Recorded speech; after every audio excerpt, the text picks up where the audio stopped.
Hi, welcome to Overthinking Entrepreneur. I'm Megan, and I've had a successful online business for a few years now, and I think I overthought probably about 90% of my decisions along the way. Honestly, I just overthought whether I should say 90% or pretty much every decision in this intro. So if you find that relatable, you are definitely in the right place. In this podcast, I will help you get out of overthinking and into action so that your online business can finally start growing. Hello, friends. So last week's episode was very planned out. I had my whole list ready to go. I really thought it through. This time, I'm just feeling very inspired right now to talk about something, and I don't have any notes. So we're going to see how this goes. And if it makes it to the podcast and you're listening, then it went well, and I'm happy with it. And if not, you'll never hear this, so I don't know why I'm saying it. But anyway, I am. So this week, I'm actually attending a summit where the speakers are all sharing one of their best performing sales emails from the last year. And I think this is a really cool idea for a summit, but it also kind of got me thinking about how a lot of people get fixated on this line of thinking and why I think it can be problematic. So I am in no way trying to bash or put down this summit. I think it's brilliant, but I also think we need to talk about how this can be a little bit of a trap. And it's something that I have experienced over and over in my business. So like I said, in this summit, the speakers are all sharing an email that performed very well for them, brought in a lot of sales, brought in a lot of engagement over the last year. And I have seen this happen time and time again in people that I've worked with, in people in my membership, with people in my free, larger Dynamite Entrepreneurs community.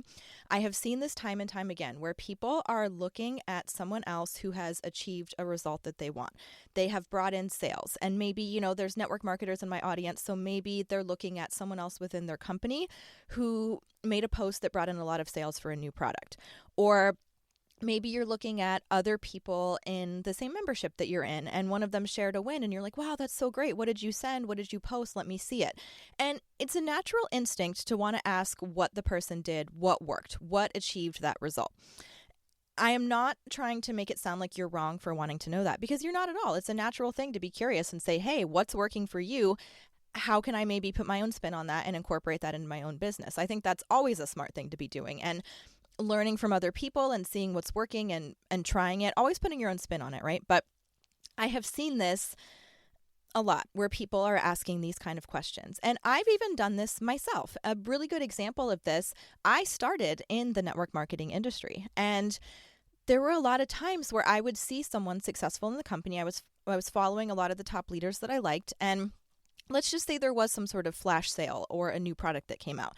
And I would see a post that they made, and I would see all these people in the comments saying, I want in, I want to try it, which, first of all, who knows whether those people were actually interested customers or whether they were that person's team or friends making weird kind of fake comments. That people do that all the time. I think it's so weird. I think it's completely fine to comment on your friend's post and say, I love this product, or I'm so excited to get this. But to pretend to be an interested customer has always just rubbed me the wrong way and felt very strange. But keep that in mind, because a lot of people are comparing themselves to someone, and they don't even realize that that's like fake interest and fake engagement. And so just keep that in mind. But anyway, there were many times that I would look at what they had posted and I would say, what the heck? There were also many times where I straight up copied what they posted. This was way back in my early days when I didn't know what I was doing, and they would encourage us to just copy and paste. And so sometimes I did. I'd say, wow, they brought in a lot of sales. I'm going to do that. And then the post didn't work for me. And I would start to feel so frustrated. And I've seen this happen time and time again, where people ask someone else specifically, what did you do? What did you say? What did you send? What was your wording? What was your magical post? What was your magical email? I want to borrow it. And then they get frustrated when they don't see those same results themselves. And I want to just talk to you about why this happens. I think there's two main reasons why this happens. I think the first one is that different things simply work for different people and different personalities. Your audience is going to get a sense of who you are, or they should, if you're doing things the right way and you're really building your brand around you and putting yourself out there. And sometimes when something comes through and it doesn't sound like you, or it doesn't feel like you, it just feels off, people can sense that. Whether they really kind of put into words and like recognize in their own brain what feels off to them, or whether there's just kind of some lingering thing deep down that they don't really think too hard about, people can often tell. There are different sales approaches and strategies that work for different people.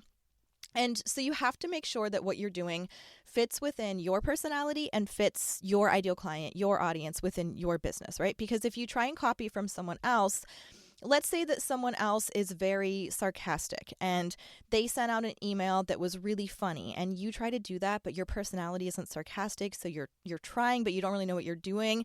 It might come across to your audience as mean-spirited and you don't even mean for it to be that way, or it just feels off-putting to them, or it just doesn't fit. So you have to make sure that when you are taking inspiration from other people, that you're adapting it to fit you and your personality and your audience, and not just taking what works for someone else. And you have to remember, there's been this very interesting phenomenon for me, and I've experienced it myself with my own people, my own clients, my own audience, where sometimes we don't really like the people that our mentors like learning from. I don't know if I put that into words the proper way. There's a group of people, and it's always changing, people, coming in and out depending on just where I'm at in my own business, that I love following and I love learning from. And in the beginning, when they would recommend, oh, I love this podcast, or I love this person's program, this is my favorite person, I would always assume that I was going to love them too. And I would go follow them and I would go check out their podcast or whatever it is. And oftentimes I found I didn't really click with this person and I didn't really like them. And so it's been really interesting to me. I have also experienced this with my own audience, where sometimes when I recommend someone that I really like learning from and I really like following, it can be hit or miss whether they agree or not. And it depends, of course, on, some of them they do like. And I have taken recommendations from people that I like learning from, of who they like learning from, and have found some that I really enjoy. But I've also found some that just didn't resonate with me the same way. And that same thing has happened. So you always just really want to be mindful of the fact that just because you like something that someone else does doesn't mean that your people would like it coming from you. So you just want to keep that in mind, and remember that you always want to adapt these strategies and ask yourself, does this fit within me? Does this fit my personality? Does this fit the way that I want to grow my business? Because sometimes we kind of get so fixated on a result, or we get so fixated on, well, what I'm doing is not working and this worked for them, so I think I need to do what they're doing because what I'm doing is not working and what they're doing is, and I want to do stuff that works, so I'm going to try that. And I completely get it. And there's nothing wrong with trying. It can be an experiment. I think a lot of business is experimentation and not knowing how it's going to work out, which is something that's been very hard for me as a person that can be kind of a control freak sometimes and overthinks and wants to know what the outcome is going to be and wants to make a decision knowing how things are going to go. I can't really do that in business, and it's difficult. So I get it. But you always just want to keep in mind, make sure that you don't have expectations that this thing is going to work for you the exact same way that it worked for someone else. You need to make sure that you adapt it to your own business, your own personality, and your own people if you want to see similar results. Which brings me to my other point, which is what I really want to talk about. I think they're both important, but it's not just that one thing. That thing doesn't happen in a vacuum. And it's typically not that wording or that photo or whatever it is that creates the results. Now, I do want to take a step back and say sometimes it can be. Every now and then you strike lightning in a bottle. I remember there was a time back in my network marketing days where someone shared a post that they had shared and got a bunch of customers from, and a bunch of us tried it, and it ended up working for a bunch of people. It worked a few times and then it stopped working. And that's kind of the case with all of these like magical wording kind of strategies, or like this is the magic post. It'll probably work for a little bit of time. If it works for you, it may or may not work for you, like we just talked about. But if it does, it'll probably work for a short amount of time and then it'll stop working. And so you have to always be adapting, and just remember that like the magical wording is not magical forever, especially if you're not actively growing your audience. You can't say the magical wording to the same people over and over and over again and expect them to be amazed every time. They've seen it 10 times before, So I think that's one thing to keep in mind, is if you do find some magical wording that works for you consistently, amazing. You're just going to have to always be bringing in new leads to get exposed to that magical wording. And you're also going to have to remember that people who make buying decisions like that, and this is not a judgment on them. We all have different styles and ways that we make buying decisions. But you have to remember that if this person wasn't already planning to buy from you and they happened to see the one magical post or email and that wording got them interested and they placed an order, they will do the same thing with someone else. They are not necessarily now loyal to you. They were drawn in by the wording. Maybe they will fall in love with your product or service, and hopefully, it's great, and hopefully you provide really great customer service and build a relationship with them from here, and they do become a long-term customer. I'm not saying that that can't happen, but it shouldn't be your expectation that that's what's going to happen. I think you want to keep in mind this person was drawn in by my post, bought on a whim, and they're going to do the same thing with the next post that grabs them, and they're going to buy on a whim and the next thing and the next thing. And so again, I'm not trying to say that these people, that there's anything wrong with that, or that they definitely won't become a long-term customer for you. But I think you just have to have that. This is like a weird example because I feel like there's a negative implication with the example I'm about to give, and I don't want it to be negative when we think about those customers. But like, if you get with your partner, like if they were with someone else and they cheated to come to you, there's a really good chance they're going to leave you by cheating, right? It's just, you just have to have that same thing, right? If they were drawn in by that one magical wording, there's a very good chance the next person's magical wording will draw them to them instead. So what you do want to keep in mind, what I really want to talk more about here, is when you try it and it doesn't bring the results. Why is that? Now, it could be like we were talking about, that it just doesn't feel like a fit for your personality and your people, and it needed to be adapted, and that didn't happen, and that's okay. But I think what happens here most of the time, and the part that isn't always talked about enough because it's not fun and it's not what you want to hear, right? It's much easier to say, hey, come take my magical thing. It'll work for you. Come, this is what I did. It made all these sales. Come buy it from me and I'll teach you how to do it. It's much easier to market that way and to make more sales that way. And so there's a lot of people out there kind of presenting it as, come learn, come plug and play into my magical system, and it's going to start working right away. I need to quit saying magical. I'm sorry, guys. Sorry, I'm repeating that so much. But the problem is that it's not, most of the time, it's not just that one post or that one email or that one video or whatever it may be that was the reason the person bought. It's more so that that piece of content was the tipping point for someone who was already on their way to buying. It's because this person has been showing up consistently. They have been building trust with their audience. They have been putting in the work. They have been growing themselves. They have been stepping out of their comfort zone.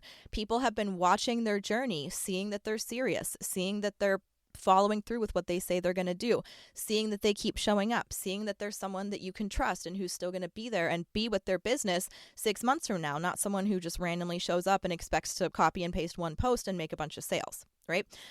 And that's really what this comes down to, is that none of this content, when people are sharing something that worked for them, it's not that they did nothing for the previous year, sent this one email, and everything worked.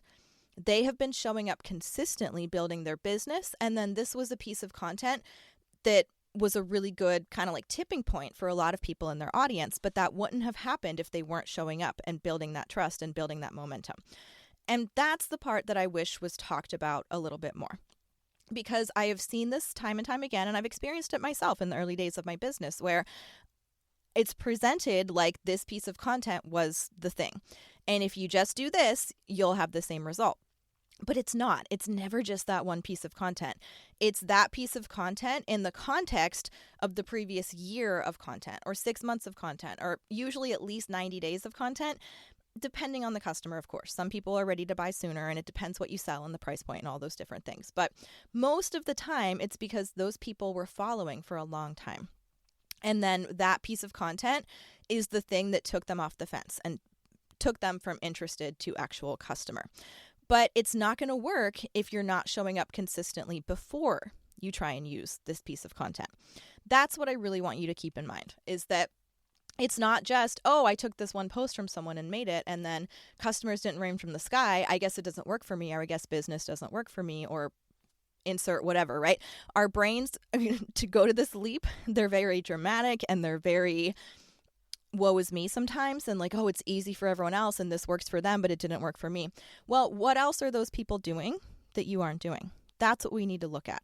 Not that one piece of content that you showed up and posted and are now frustrated that it didn't work. Have you put in the work leading up that would allow that piece of content to do the work? Does that make sense? I hope I'm explaining this the right way. So you have to be showing up consistently You have to let people get to know you, like you, and trust you. You have to talk about your product. You have to build credibility. You have to let them decide that you are the one for them over time.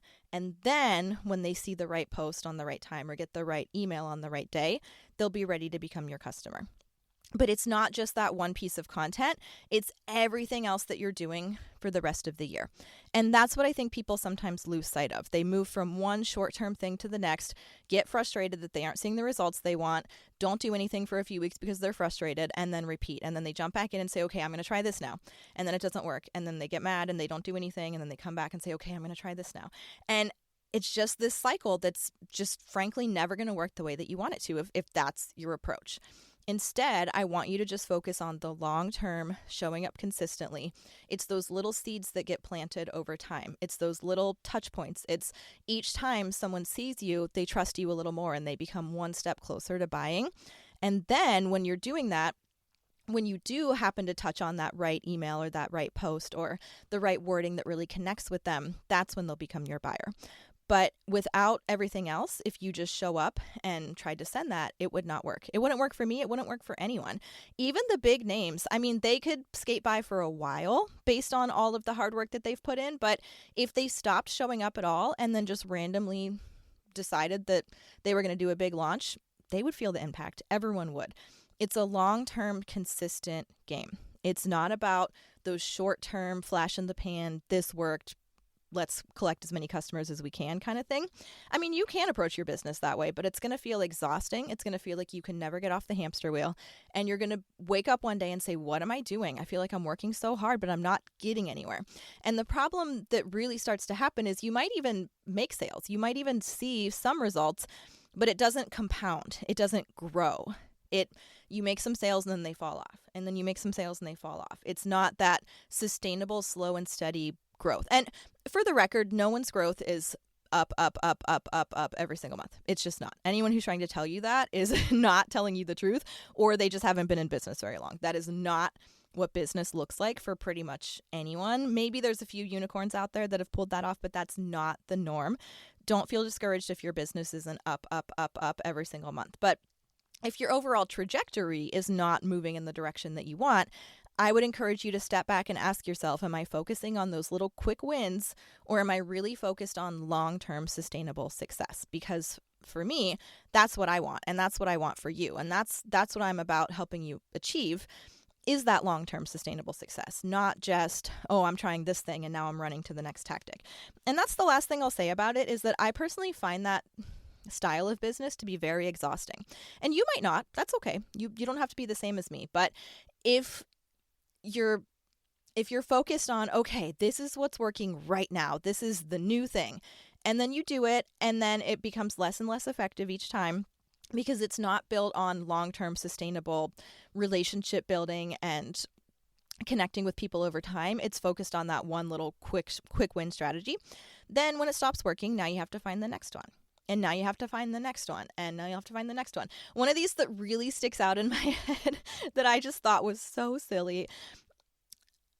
There was a period of time where people were trying to game the algorithm. And I think they still kind of are. I think I've removed myself from those communities more, so I don't see it as much. But there was a period of time where people were really trying to game the algorithm. And someone had figured out that if a post said, congratulations, it would get more reach, which makes sense, right? If you're sharing, let's say you're saying, my husband got a promotion, congratulations, I'm so proud of him. That's a post that wants to be circulated in the newsfeed because people are going to want to see it and they're going to want to comment and congratulate him and all those things, right? So people had figured out if a post said congratulations, it would make it in the newsfeed. And so there were all of these spammy marketers who would have a post that randomly said, congratulations. And then it would just be about something else, like my trip to the grocery store. And it was like, what are you doing? Just so many silly things to try and trick and game and beat the system, when I think it's much easier to just do the work. This is the same way that I feel about people who pull off these elaborate scams, all these phone calls we get every day from people trying to scam you out of money. I'm like, if with the time and effort and honestly probably intelligence that you're putting in to make this happen, you could just build a real business. You could just why? I don't get it. But anyway, it's it's kind of the same thing. So you can run from one strategy to the next. And if you enjoy doing that and it's working, awesome. I find it very exhausting to always think of, okay, what do I have to do now? Okay, that stopped working. What do I have to do now? Okay, that stopped working. What do I have to do now? My strategy has changed a bit. Some of the big things that have changed for me, I used to do a lot of live videos, and now people just don't really want to hang out and watch live videos as much. So I've made some changes to the things that I'm doing, but I am saying a lot of the same things that I've been saying for 5 years because they work, and because I want to build a solid foundation for you, and because it's not about the magical secret sauce. It's not about that one trick. It's not about copy this, steal this. Now this works. Now this works. That doesn't work anymore. Try this. Now this. It's exhausting. It's a hamster wheel you're never going to get off. So what I would rather encourage you to do, and what I personally do, is focus on slow and steady growth with the right people, showing up consistently, letting them connect with me, building that business over time. And that is how my business has sustained. Even though we're in a really rocky year in the online business world, and we have been for the past year, and I've seen people take major hits in their business, people that are much more successful than me, I'm not going to pretend that my business hasn't dipped a bit. It has. I'll just be transparent with you. It has.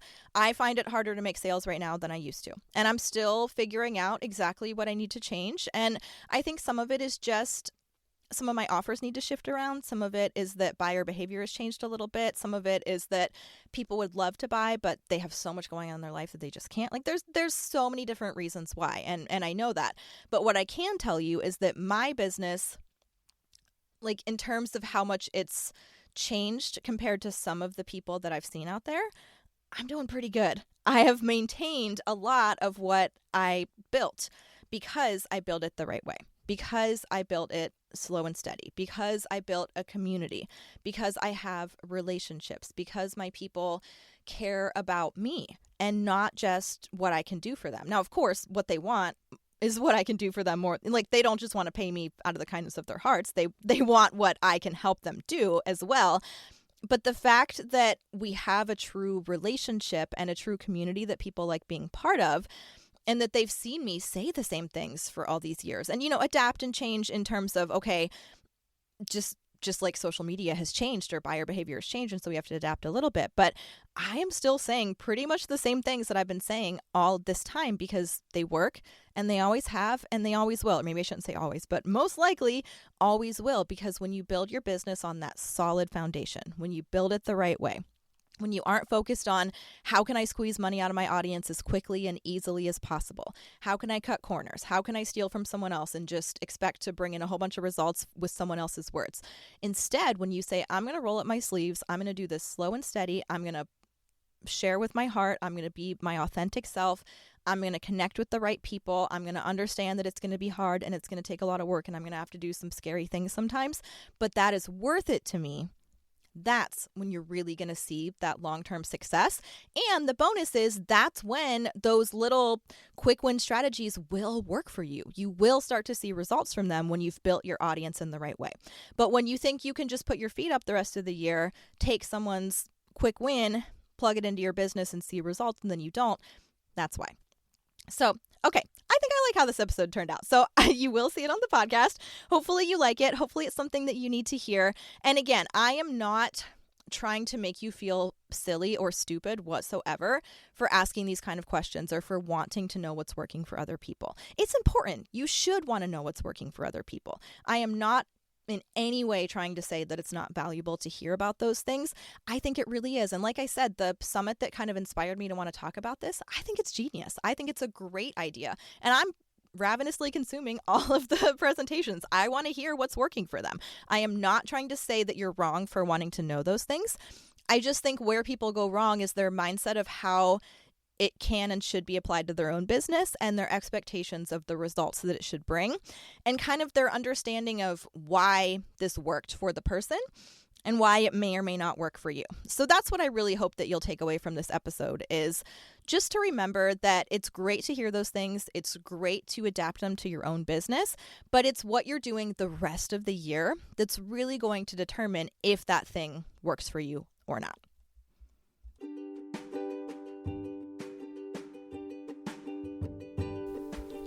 I hope this episode inspires you to go take action on something you have been overthinking. As much as I wish you could, you cannot think your way to success, so promise me you're going to go take some action today. Head over to overthinkingentrepreneur.com to find all the cool stuff I've made for you over the years, like my free guide to getting more social media engagement and my Facebook group, Dynamite Entrepreneurs, which has a free course on social media basics.